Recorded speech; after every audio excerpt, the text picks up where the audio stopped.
Olá, eu me chamo Manuela Fraga e vim apresentar o trabalho intitulado Caracterização molecular de espécies de cândida isoladas de episódios de candidíase vulvovaginais de mulheres da região do Recôncavo Baiano.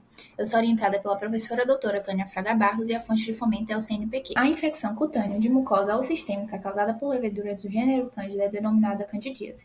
O desequilíbrio entre os fatores de proteção do hospedeiro e a colonização por Cândida levam à reprodução descontrolada da levedura e à produção de efeitos patológicos que resultam nos sinais e sintomas característicos da candidíase vulvaginal. A CPV é um problema de saúde pública, representa uma das causas mais comuns de busca a ginecologistas e é a segunda maior causa de vulvaginites no mundo, afetando cerca de 75% das mulheres em alguma fase da vida adulta, afetando sua autoestima, saúde física e mental. O diagnóstico clínico é realizado pela associação entre os sinais e sintomas e a presença de cândida, que pode ser observada pelo exame direto ou na cultura microbiológica e também pode ser identificada por métodos fenotípicos ou moleculares. Os métodos moleculares utilizam as regiões do espaço intergênico ITS do DNA ribossomal dos fungos localizado entre os genes 18S e 28S, que são altamente conservadas e relativamente curtas, além de aparecerem em grande número de cópias no genoma, permitindo sua amplificação. O polimorfismo resultante das variações genéticas entre as espécies de Cândida pode ser reconhecido e clivado por enzimas de restrição, que apresentam um padrão bem definido de corte, sendo utilizadas para a identificação de diferentes espécies e gêneros de fungos através da técnica de FRP-PCR.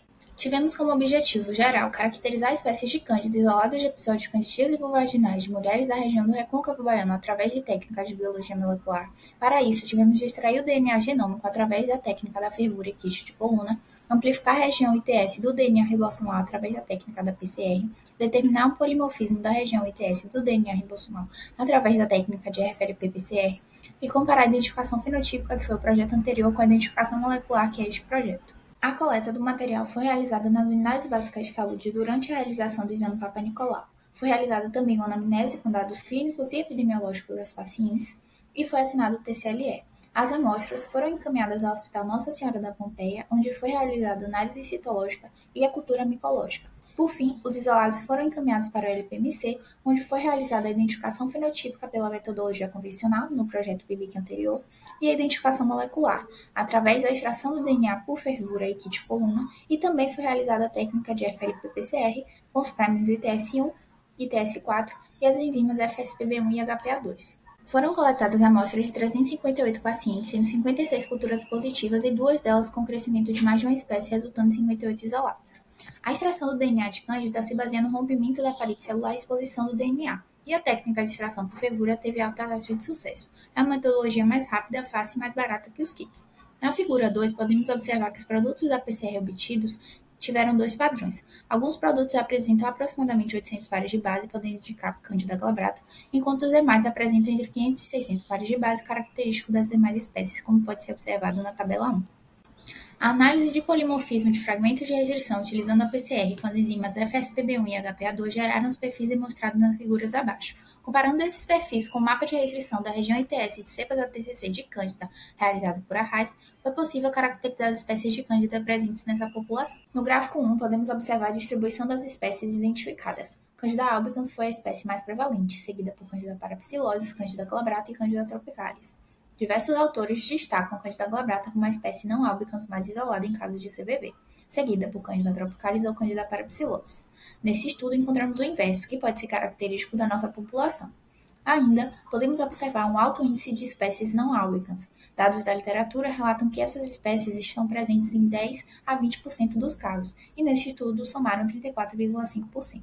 No entanto, estudos experimentais realizados na Turquia, Índia, Portugal, Irã e Nigéria encontraram resultados semelhantes, indicando um aumento global dessas espécies. Ao comparar os métodos de identificação, podemos observar que Candida albicans, Candida tropicalis e Candida krusei foram corretamente identificadas pela metodologia convencional, que é mais comum e mais barata. Destacamos a eficiência dos meios comogênicos, como Cromaga Candida e a prova do microcultivo na identificação dessas espécies. No entanto, observamos que para as espécies não albicans a identificação convencional não foi tão efetiva.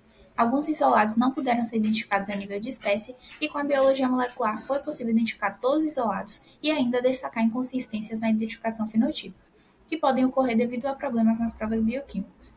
Como exemplo, podemos citar Candida glabrata, que representou um desafio na identificação fenotípica por ser uma espécie que fermenta e assimila poucos açúcares, o que dificultou a sua identificação. Podemos concluir que foi possível realizar a caracterização molecular de todas as espécies de Cândida isoladas de episódios de candidíase vulvaginais de mulheres da região do Recôncavo Baiano. Candida albicans continua sendo o agente etiológico mais selado nos casos de CVV nessa população. Candida parapsilosis foi a espécie não albicans mais prevalente nessa população, e apesar do sequenciamento de DNA ser considerado padrão ouro para a identificação de espécies de Cândida, métodos moleculares mais simples, como o FLP-PCR, podem ser utilizados em laboratórios para garantir a identificação dessas espécies. Gostaria de agradecer ao CNPq, à UFBA, ao PIBIC e ao LPMC. Muito obrigada.